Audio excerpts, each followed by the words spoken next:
Welcome to Psalm 99, and this is the last of this collection of psalms that you might call, or we call, the enthronement psalms. And you'll see the idea of a throne coming through quite a bit in this psalm. In fact, this is really a strong psalm all the way through and really worth looking at. The Lord reigns, let the peoples tremble. So notice right away we've got a reference to his reign. He sits enthroned. There it is again, upon the cherubim, let the earth quake. The Lord is great in Zion. He is exalted over all the peoples. Notice this repetition of God's elevated status, that he is on the throne. And so response, let them praise your great and awesome name. Holy is he. Holiness here seems to be speaking of God's kind of separation upwards, if you like, that he's exalted, he's on high, he's enthroned, he reigns, he's in charge, and he's kind of above and different from what's down below. And so there's this repetition of God's holiness coming through. Next couple of verses, the king in his might loves justice.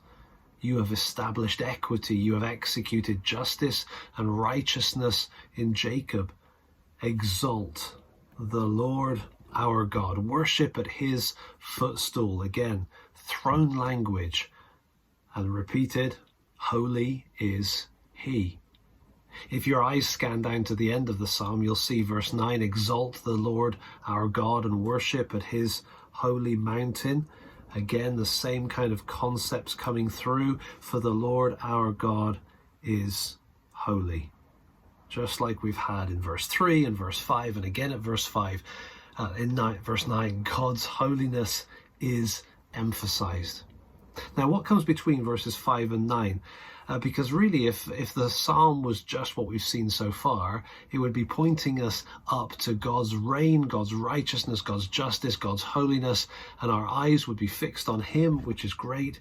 But notice this bit in between.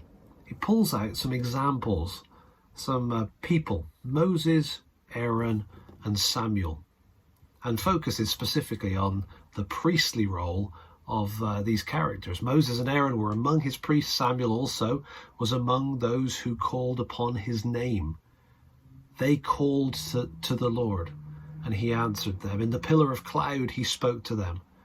They kept his testimonies and the statute that he gave them. So you've got these three people being highlighted, Moses and Aaron in reference to the pillar of cloud, but Samuel too as a sort of aside added on, if you like. These three were among the priests that called upon the name of God.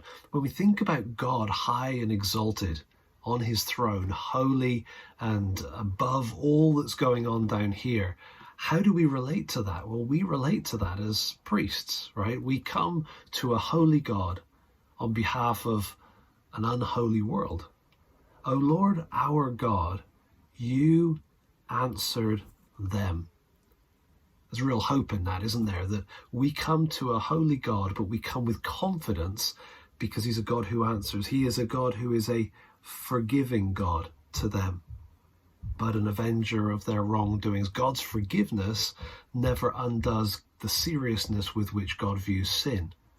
And so we've got this God who is high and exalted and holy and on the throne, and he invites us to draw near to him, to call upon his name, to come as priests representing a sinful world before a holy God, but to come confident because he's a God who answers prayer. He's a God who forgives sin.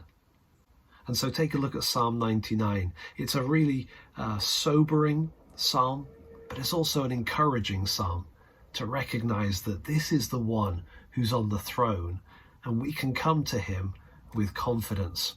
Take a look at Psalm 99, see what you find, allow it to stir your soul to prayer and praise and worship, and certainly prayer for others, but also allow this psalm to be passed on to others. Make it an encouragement to somebody else that could find it particularly relevant to their life and circumstance. And of course, you can always write your comments in the section below. Thank you.